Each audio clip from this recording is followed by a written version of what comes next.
What up, y'all? I'm Jay. Hope all is well with you and yours. And in this video, I'm going to give you my top 5 reasons why I think you should buy The Division 2 in 2020. Let's go.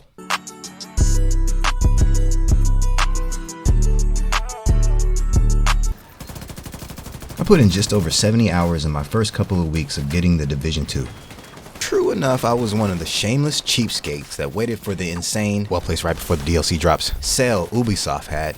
But hey, don't you die-hard Division fans go pointing the finger at me.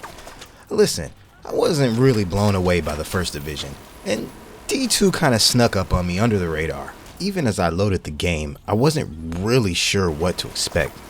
I will say the bar was set pretty low. Boy, was I wrong. Oh, and by the way, if you're looking for a weekly dose of Division 2 and looter shooter content alike, make sure you go ahead and slap that subscribe button. Now, without further ado, let's get into my top 5 reasons why you should buy and play The Division 2 in 2020.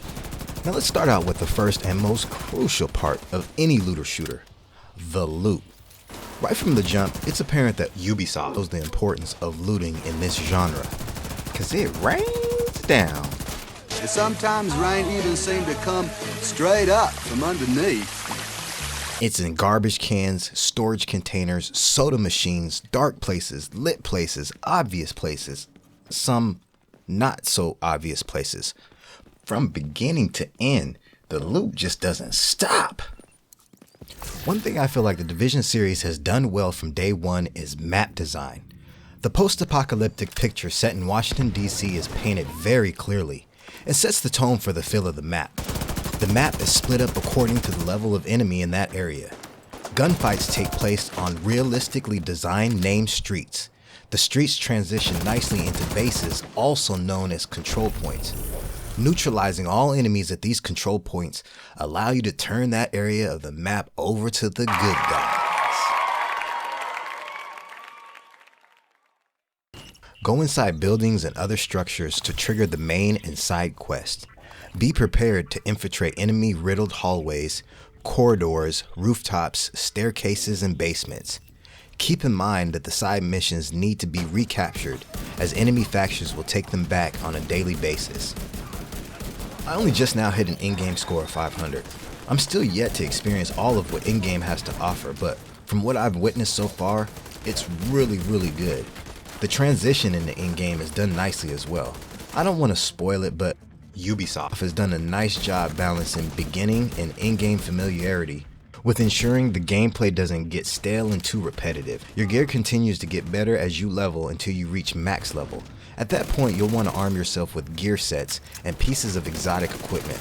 However, the hunt for the best pieces is no easy task, as the easiest way to farm these is in the dark zone, special events, and 8-man raids. The higher the difficulty, the higher the chance of better reward. So it's best to actually work on a build, and even better, a build that works cohesively with your teammates' build. Reaching in-game in Division 2 will also unlock Specializations. This will open a whole new tree of perks and also equips you with a new toy that matches your chosen specialization.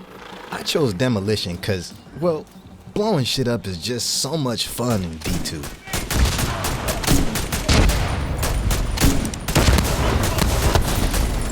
Now what can I say, I'm a toy and gadgets guy.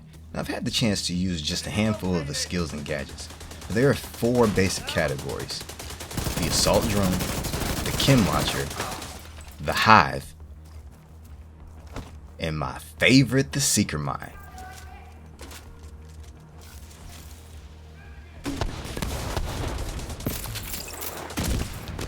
Come on, like y'all didn't see that coming.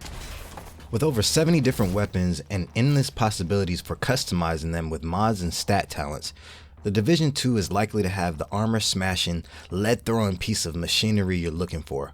You have to experience it for yourself. But it's just so damn soothing. Almost like a lullaby. Go to sleep, my little baby. When you wake, you shall have. As I'm recording this video, the highly anticipated DLC Warlords of New York that takes us back to New York City is set to release. Also, with a weekly lineup of content starting in March, it's obvious that giving players reason to play is a huge priority. I can't tell you how many times I've heard, okay, I think I got just one more, since the homies and I started playing in Division 2. One more mission usually turns into 5 or more.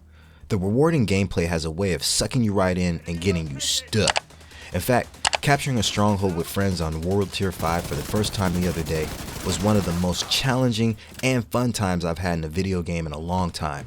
Getting one shot by enemies you were just running through with ease has a way of making you work more strategically with friends. NPC players even attempt to fall back when getting their asses whipped. On the flip side, when they sense blood, they push even harder. I honestly feel like this game is the perfect mix of rewarding and grindy, meaning you'll always be rewarded with potentially better gear, and the more you grind, the more you have a chance of getting better gear. However, the endless amount of combinations will keep you reaching for a better build.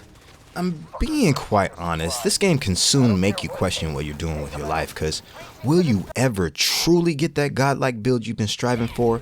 Only time will tell, but it's going to be a damn good time trying for the life of this game. What about you? To the Division 2 players that have put hours into the game, do you see sustainability through 2020 with the latest DLC and changes to the gear? Why or why not? New players thinking about coming on board, have you seen enough yet to convince you? Why or why not? Comment below, let me know what you think.